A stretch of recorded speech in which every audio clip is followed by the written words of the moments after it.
Tendency on the part of the commercial bank, यानी कि commercial bank का एक टेंडेंसी आप कह सकते हैं, उनकी सलाहियत आप कह सकते हैं, टू एक्सपैंड डिमांड डिपॉजिट्स, यानी कि अपने जो डिपॉजिट्स वाले जो डिमांड कर रहे हैं उनकी expansion as a multiple of their excess cash reserve,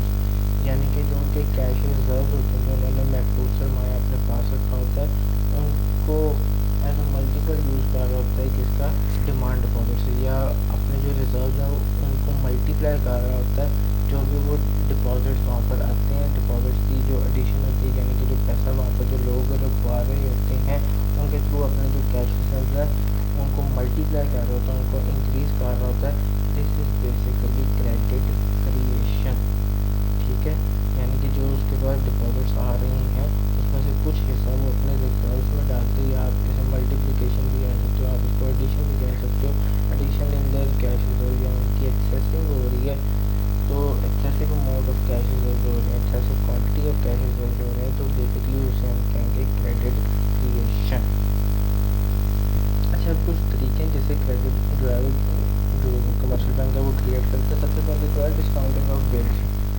यानी कि वो जो हुंडियों में बट्टा लगा रहा होता है, यानी कि बिल्स ऑफ एक्सचेंज के ऊपर जो डिस्काउंट वगैरह हमें दे रहा होता है, तो वो बेसिकली जो वो डिस्काउंट देता है, that discount is basically it's income, वो उस इनकम से भी उनका जो आप कह लेंगे कैश रिजर्व है वो इंक्रीज़ हो जाता है, साथ साथ उसकी मद में जो आपका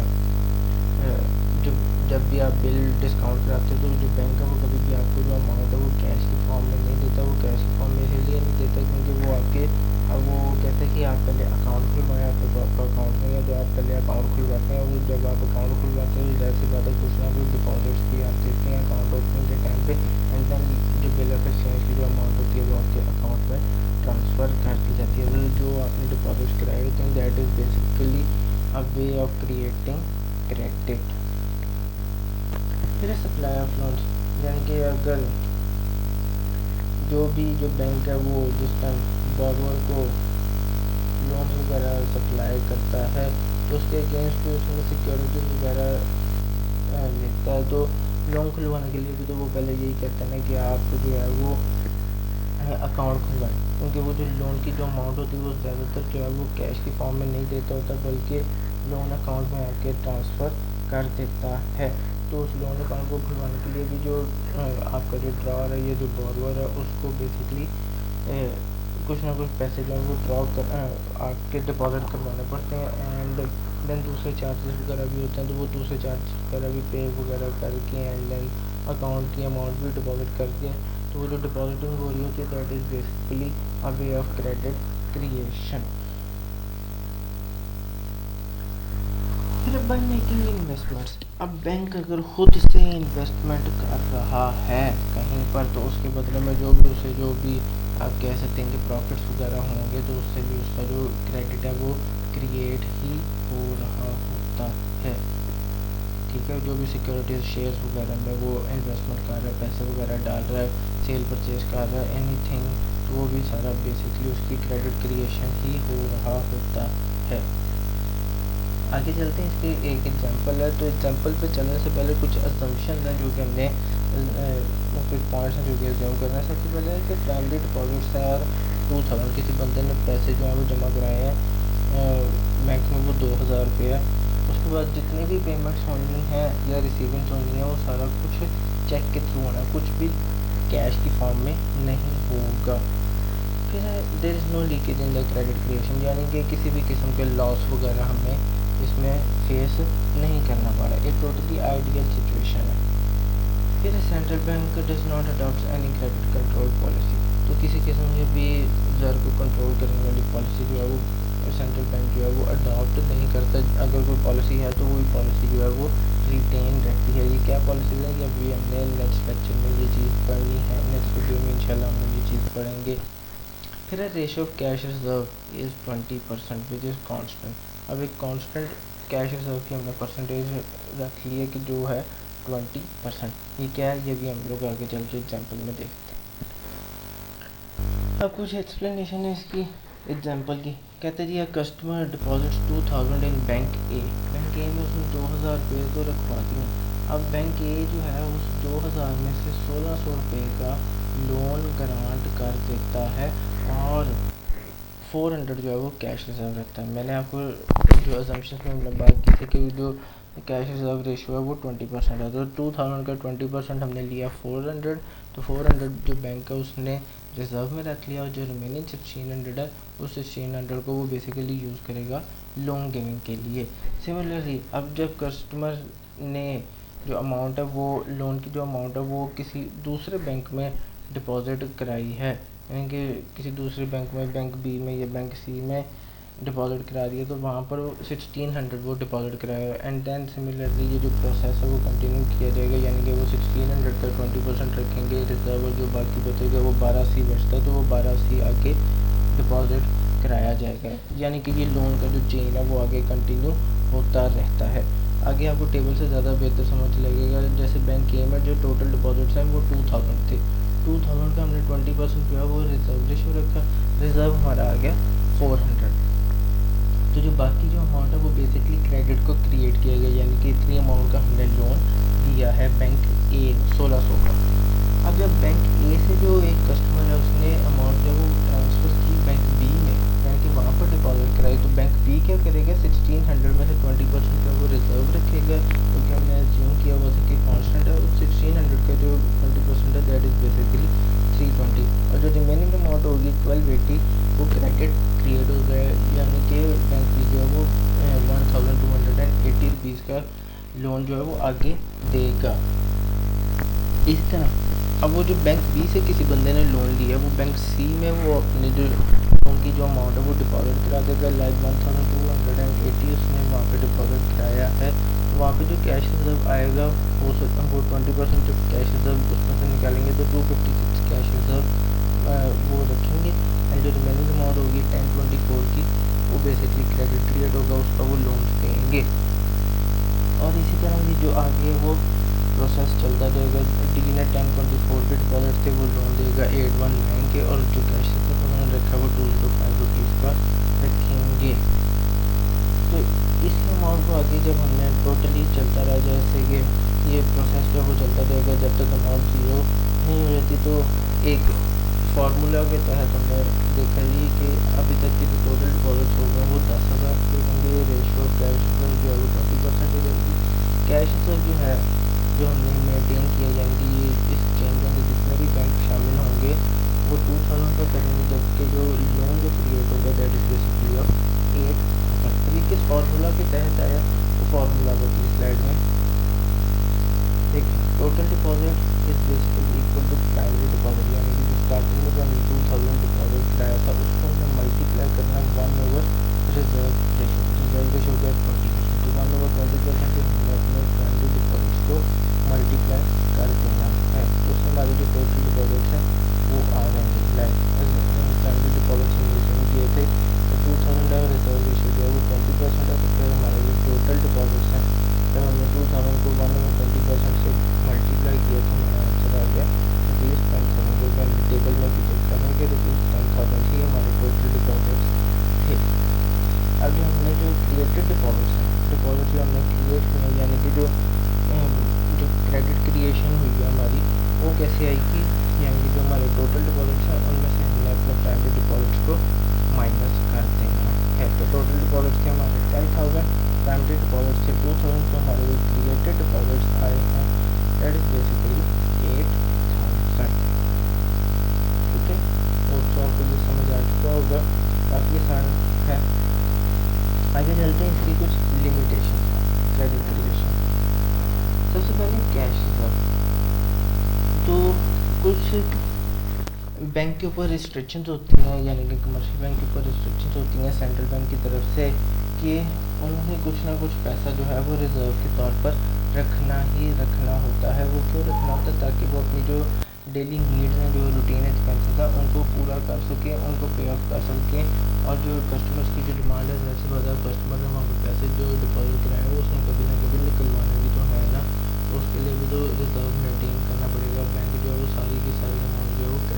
लोन की सूरत में नहीं दे सकती, उनको अपना रिजर्व मेंटेन करना होगा। इसीलिए ज़रूरी है कि बैंक जो है वो कैश रिजर्व को मेंटेन कर रहा हो, जो हमने जा रहा था। उसके बाद सेंट्रल बैंक की पॉलिसी है। अच्छा, सेंट्रल बैंक की ये पॉलिसी है कि बैंक जो है वो इंडिपेंडेंट नहीं है,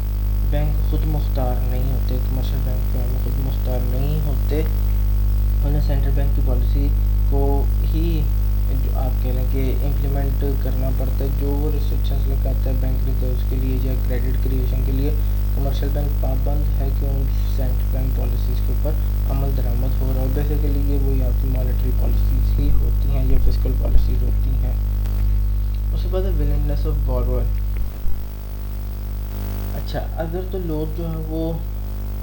लोन नहीं लेना चाहते, तो उस सूरत में आपका जो क्रेडिट है वो भी क्रिएट नहीं होता है। ज़ाहिर सी बात है, डिपॉजिट्स नहीं, जब डिपॉजिट्स होंगे तो आप बस वो जो सारा पैसा वो रिजर्व की सूरत में रहेगा, आपका पैसा बस आइडल ही पड़ा रहेगा। उसके सूरत में आपका लोन तो लेना नहीं चाहते, तो लोन क्रेडिट आपका क्रिएट नहीं होगा, वो सारा पैसा जो है वो आपका रिजर्वेशन में ही जा रहा होगा। नेक्स्ट अब इज हैबिट ऑफ कस्टमर्स। अच्छा, अब यहाँ पे ना क्रेडिट क्रिएट करने के लिए हम जो क्या था वो हम लोग यहाँ पर भी लेकर आते हैं कि हमें ये लाजमी करवाना पड़ेगा क्रेडिट क्रिएशन के लिए कि जो कस्टमर्स हैं वो कैश पेमेंट्स ना करें, कैश रिसीविंग्स भी ना करें, जितनी भी पेमेंट्स और रिसीविंग उन्होंने करनी है वो सारा कुछ चेक्स की सूरत में कर रहे हैं। तो हमें ये कस्टमर्स की ये हैबिट चेंज करवानी पड़ेगी बैंक की तरफ से कि वो क्रेडिट क्रिएशन हो सके। फिर शॉर्टेज ऑफ सिक्योरिटीज़। तो अच्छा, जो बैंक है वो जो ज़्यादा बाद लोन देने के लिए सिक्योरिटीज़ वगैरह डिमांड करता है, और अगर जो कस्टमर है वो उन सिक्योरिटीज़ को देने में फेल हो जाता है, यानी कि वो उतनी सिक्योरिटीज़ नहीं दे सकता, गारंटी नहीं दे सकता होता, तो उसको क्रेडिट भी इशू नहीं किया जाता अनटिल एंड अनलेस वो कोई ट्रस्टेड क्लाइंट या ट्रस्टेड कस्टमर या कोई बहुत पुराना कस्टमर नहीं है। फिर है प्राइमरी डिपॉजिट्स। तो जो क्रेडिट है वो जस्ट हमें प्राइमरी डिपॉजिट से ही क्रिएट हो सकता है। प्राइमरी डिपॉजिट जब तक नहीं होंगे तब तक क्रेडिट क्रिएट नहीं होता। बेसिकली जैसे लास्ट में लाइन लिखी हुई है कि डिपॉजिट क्रिएट क्रेडिट, तो डिपॉजिट्स होंगे तो क्रेडिट बनेगा, and similarly credit creates deposits. और जो क्रेडिट होता है वो आगे किसी बैंक में डिपॉजिट्स बन रहे होते हैं, तो क्रेडिट से ही अगले बैंकों के डिपॉजिट्स जो है वो फॉर्म हो रहे होते हैं, या आप कह सकते हैं कि बन रहे होते हैं, ये क्रिएट हो रहे होते हैं। उसके बाद पॉलिटिकल कंडीशन। अब इसके ऊपर सियासी हालात भी काफ़ी हद तक अफेक्ट करते हैं कि अगर तो सियासी हालात बहुत अच्छे हैं तो फिर तो क्रेडिट क्रिएशन के चांसेस बहुत ज़्यादा होते हैं, लेकिन अगर तो सियासी हालात बहुत बुरे हैं तो उस वक्त में आपकी मॉनेटरी पॉलिसीज़ भी अफेक्ट कर रही होती हैं, सेंट्रल बैंक भी अफेक्ट कर रहा है, तो फिर क्रेडिट क्रिएशन का जो प्रोसेस है वो ज़रा स्लो डाउन हो जाता है।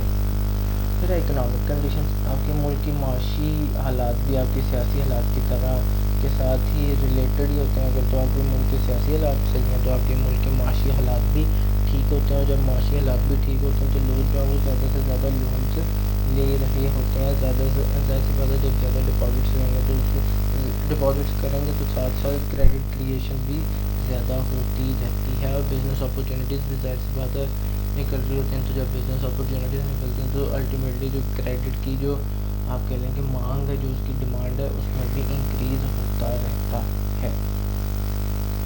उसके बाद है इम्पैक्ट ऑफ रिलीजन। तो पाकिस्तान जैसे हमारे कंट्री में इंटरेस्ट जो आपका सूद है इस्लाम में ये जो है वो प्रोहिबिट किया गया, यानी कि उसको मना फरमाया गया। वो एक आप कह लें कि उसको नहीं करना चाहिए। सूद की जो रिसीविंग है वो बेसिकली हराम कंसिडर की जाती है इस्लाम में। तो अच्छा, जो आपके जो रिलीजियस जो फनेटिक्स होते हैं, यानी कि जो आप ये कह सकते हैं कि वो उलमाए दीन वगैरह जो होते हैं वो मना फरमाते हैं कि मना करते हैं कि हमें लोन्स वगैरह सूद के ऊपर नहीं लेने चाहिए। और जब वो लोग जो हैं जो उनकी बात जो पर अमल करते हैं, इस्लाम की तालीमात के ऊपर अमल करते हैं, तो उस सूरत में जो लोगों का जो माइंड सेट है वो क्रेडिट क्रिएशन की तरफ नहीं जाता या लोन टेकिंग की तरफ नहीं जाता, जिसकी वजह से जो बैंकिंग बिजनेसेस हैं क्रेडिट क्रिएशन का वो कॉन्ट्रैक्ट होना शुरू हो जाते हैं। आगे रॉटन बैंकिंग सिस्टम, यानी कि अगर आपका जो बैंकारी का निज़ाम है मुल्क में वही रॉटन ऑफ है, या आप कह सकते हैं कि बहुत पुराना है या बहुत ख़राब शुदा हाल में है, बहुत ही बुरे हाल में, तो उस सूरत में भी जो लोग हैं उनका आपके बैंकिंग सिस्टम के ऊपर जो भरोसा है वो उठ जाता है। एंड सिमिलरली आपका जो क्रेडिट क्रिएशन का जो प्रोसेस है वो भी स्टॉप हो जाता है। फिर चेंज इन रिज़र्व रेशो, तो जो रिज़र्व रेशो है वो यही होता है कि सेंट्रल बैंक जो है वो रिज़र्व रेशो इंक्रीज़ कर देता है। अगर तो इंक्रीज़ कर दे रिज़र्व रेशो, यानी कि बैंकों को चाहिए कि वो अपने पास रिज़र्व ज़्यादा रखे, तो उस में जो आपका क्रेडिट वॉल्यूम होता है वो डिक्रीज़ करना शुरू हो जाता है। और ये कब करता है? ये बेसिकली इन्फ्लेशन के पीरियड में वो कर रहा होता है ताकि लोगों को लोन कम से कम मिलें, ठीक है, मार्केट के अंदर कम से कम पैसे की सप्लाई हो रही हो। और रिज़र्व रेशो कब कम किया जाता है? जब मुल्क में डिफ्लेशन हो, यानी कि मुल्क में पैसे की किल्लत हो रही हो, तो उस में रिजर्वेशन को कम कर दिया जाता है और जो आपका जो क्रेडिट वॉल्यूम है वो खुद ना खुद ही इंक्रीज़ कर जाता है। So that was a video, काफ़ी आसान टॉपिक था, सो आपको समझ आ चुका होगा। बोर्ड यूनिवर्सिटी के लिहाज से काफ़ी ज़्यादा इंपॉर्टेंट है, बोर्ड के लिहाज से भी इंपॉर्टेंट है। तो if you like the video do give it a thumbs up and do subscribe my channel, और बेल आइकन आपने लास्ट में दबा देना है ताकि आने वाले लेक्चर्स के बारे में आपको नोटिफाई किया जा सके। Thank you.